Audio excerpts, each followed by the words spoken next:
Haleluya, puji Tuhan. Selamat pagi semua saudara-saudara yang diberkati Tuhan dimanapun saudara berada saat pagi hari ini. Kita jumpa lagi dalam doa pagi GPDI Budi Mulia. Nah saudara, sebelum kita membaca firman Allah, mari kita berdoa. Allah Bapa kami di dalam sorga, di dalam nama Tuhan Yesus Kristus, Tuhan dan Juru Selamat kami. Pagi hari ini kami datang kepadamu Bapa, dengan limpah syukur terima kasih kami kembalikan kepadamu Tuhan. Oleh karena kemurahan-Mu, kebaikan-Mu, kasih setia-Mu Tuhan, kami lagi boleh ada pada pagi hari ini. Kami boleh bangun dengan tubuh yang sehat, kuat, baru. Kami boleh menghirup udara yang segar di hari yang baru ini Tuhan. Sebelum kami melangkah di hari yang baru ini Tuhan, untuk melakukan aktivitas dan kewajiban-kewajiban kami mau datang kepadamu Bapa. Kami rindu untuk dengar firman-Mu, karena firman Allah ini adalah satu-satunya jawaban dalam setiap persoalan hidup kami. Firman Allah adalah kekuatan dalam kami menghadapi segala situasi di akhir zaman ini.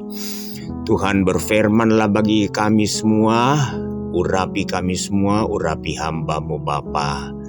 Di dalam nama Tuhan Yesus Kristus Juru Selamat kami berdoa. Haleluya. Amin. Nah saudara, pagi hari ini saya mengajak kita membuka di dalam firman Tuhan Injil Yohanes pasal 11. Injil Yohanes pasal 11 ayat 25 dan ayatnya yang ke-26.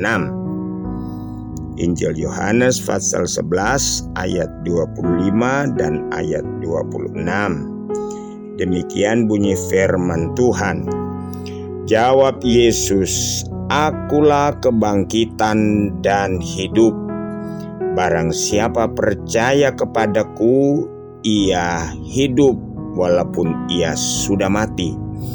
Dan setiap orang yang hidup dan yang percaya kepadaku tidak akan mati selama-lamanya. Percayakah engkau akan hal ini?" Haleluya. Saudara yang dikasihi di dalam Tuhan, pagi hari ini kembali lagi kita membaca firman Allah yang memberikan jaminan bagi kita bahwa kehidupan itu hanya kita dapatkan di dalam Yesus.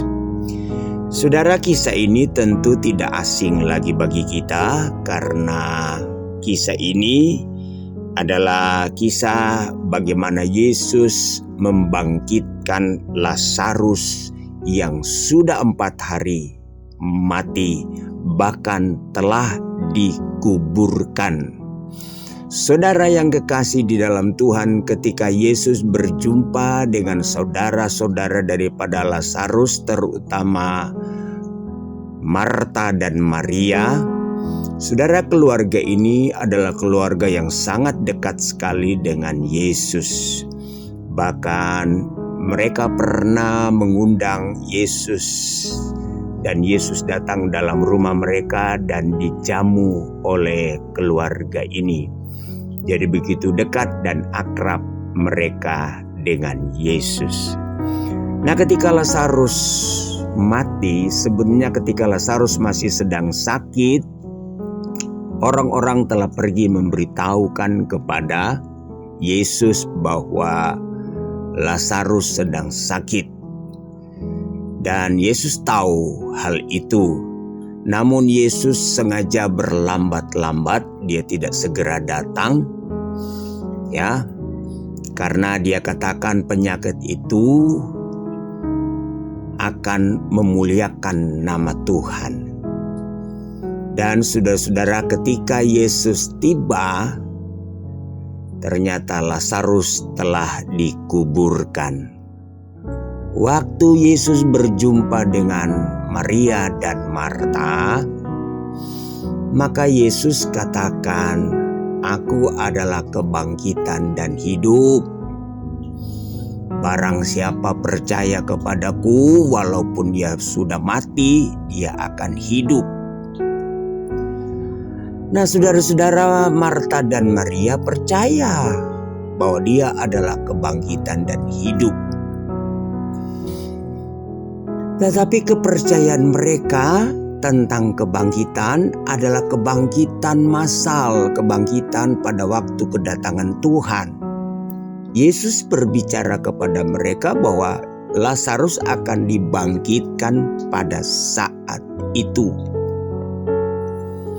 Saudara, ketika Yesus mengatakan ini kepada Marta dan Maria, dia tidak bertanya dulu kepada Bapa di sorga, boleh enggak? Kalau dia hanyalah, saudara-saudara, juru selamat yang mendapatkan mandat daripada Bapa, tentu dia bertanya dulu sebelum dia berkata hal ini.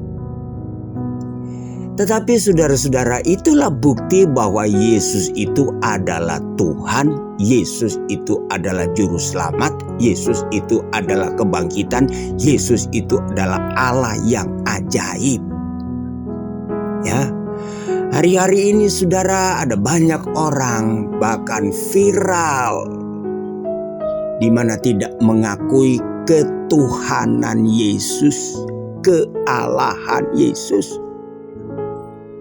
Mereka katakan dia hanya mendapat mandat. Ya, dia hanya dipercaya. Yang lebih parah lagi, saudara-saudara, pakai mengatasnamakan, dituntun oleh Roh Kudus. Oh saudara, ngeri sekali. Sebab itu pagi hari ini kita bersyukur kita kembali berjumpa dengan ayat ini, kembali menegaskan kepada kita bahwa Yesus itu adalah Tuhan. Yesus itu adalah juru selamat. Yesus itu adalah Allah. Dia adalah penyelamat. Haleluya.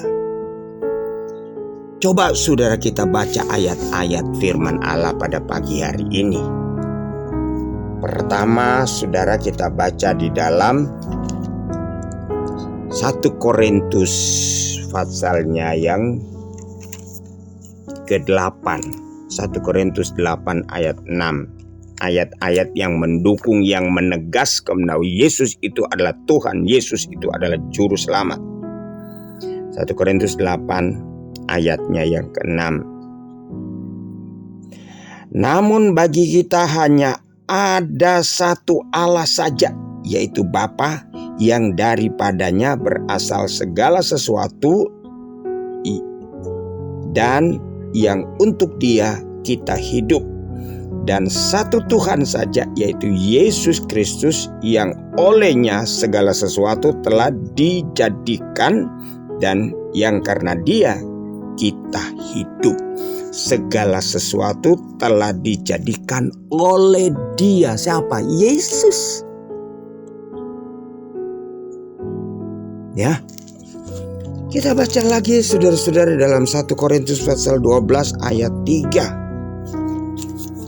1 Korintus 12 ayat 3. Karena itu aku mau meyakinkan kamu bahwa tidak ada seorang pun yang berkata-kata oleh Roh Allah dapat berkata terkutuklah Yesus. Dan tidak ada seorang pun yang dapat mengaku Yesus adalah Tuhan selain Roh Kudus. Saudara, ada yang mengatakan oleh tuntunan Roh Kudus membuat dia tidak mengakui Yesus adalah Tuhan, Yesus adalah juru selamat. Saudara-saudara, Roh Kudus menuntun kita, Roh Kudus memberikan pengilhaman kepada kita. Roh Kudus memberikan penjelasan kepada kita. Roh Kudus memberikan kekuatan, kemampuan kepada kita untuk percaya, untuk mengakui Yesus adalah Tuhan, Yesus adalah Allah, Yesus adalah Juru Selamat.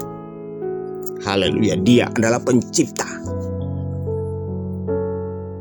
1 Korintus 16 kita baca lagi.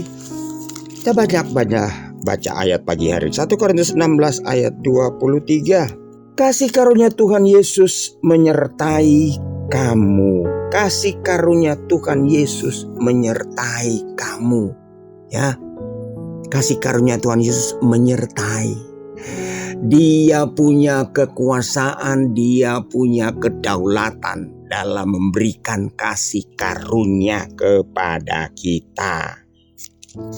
Nah, baca lagi saudara-saudara dalam 1 Timotius pasalnya yang ke-1 ayat 1. 1 Timotius 1 ayat 1. Dari Paulus rasul Kristus Yesus menurut perintah Allah Juru Selamat kita, dan Kristus Yesus dasar pengharapan kita. Yesus Kristus dasar pengharapan kita. Firman Allah katakan dalam ayat yang lain, kitab yang lain, Dia adalah batu yang telah dibuang oleh tukang-tukang. Bangsa Israel menolak Dia, tetapi batu itu telah menjadi batu penjuru, dasar pengharapan kita, dasar iman kita. Saudara-saudara, hati-hati jangan sampai kita goyah. Yesus adalah dasar percaya kita, dasar iman kita, dasar pengharapan kita. Tidak ada lain kecuali Yesus Kristus. 2 Timotius pasal 1. 2 Timotius pasal 1, saudara-saudara, kita baca ayatnya yang ke-10. 2 Timotius 1 ayat 10. Dan yang sekarang dinyatakan oleh kedatangan Juru Selamat kita Yesus Kristus, yang oleh Injil telah mematahkan kuasa maut dan mendatangkan hidup yang tidak dapat binasa. Siapa? Yesus Kristus. Itu sebabnya saudara-saudara, berbahagialah kalau saudara telah memiliki Yesus. Berbahagialah kalau saudara telah beriman kepada Yesus. Itu bukan kekuatan dan kemampuanmu, tetapi itu adalah anugerah Allah. Itu adalah kasih karunia Allah. Dia adalah jalan kebenaran dan hidup. Dia adalah kebangkitan bagi setiap orang yang percaya kepadanya. Tuhan Yesus memberkati. Roh Kudus tetap memberikan kekuatan. Saudara tidak goyah, tetap fokus kepada Yesus, beriman kepada Yesus. Walaupun langit runtuh, kita tetap percaya Yesus Tuhan, Yesus Juru Selamat. Dia adalah Allah yang hidup. Dia adalah pencipta seluas sekalian alam. Tuhan Yesus memberkati kita semua pagi hari ini. Kita berdoa. Bapa di sorga, Bapa, dalam nama Tuhan Yesus Kristus, hamba berdoa untuk setiap telinga yang telah mendengarkan firman Allah pagi hari ini. Teguhkanlah iman mereka supaya mereka tidak kehilangan pengharapan, mereka tidak tersesat, mereka tetap pada panggilan-Mu, berpengharapan kepada Engkau, karena kami percaya hanya di dalam Yesus ada jaminan hidup yang kekal. Terpujilah nama-Mu ya Tuhan. Sepanjang hari ini kami menyerahkan kehidupan kami dalam tangan-Mu Bapa. Menyertai dan memberkati kami semua. Yang sakit sembuh dalam nama Yesus. Yang berbeban berat Engkau berikan kelegaan dan kelepasan dalam nama Yesus. Yang mengalami jalan buntu dan tertutup jalan, hamba berdoa dalam nama Yesus, Tuhan buka jalan. Terpujilah nama-Mu Tuhan. Dalam nama Yesus kami sudah berdoa. Haleluya. Amin, amin. Selamat pagi, Tuhan Yesus memberkati.